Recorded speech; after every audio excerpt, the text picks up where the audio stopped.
Siguro alam niyo na, no, kung sino, kaya lang ayaw na magsalita.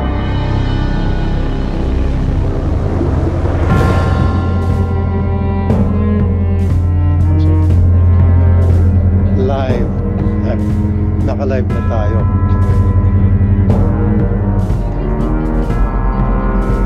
Meron akong statement.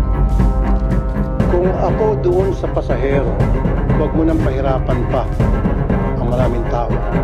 Aminin mo na, sabihin mo na, nagkamali ka, isurrender mo yung driver mo, and mag-apologize. Kasi sa ngayon, ang nangyari, napagbibintangan ang 24 ninyong senators. And I know for a fact na wala sa 24 senators namin ang involved doon sa skandalong yon sa EDSA. Although, I also know for a fact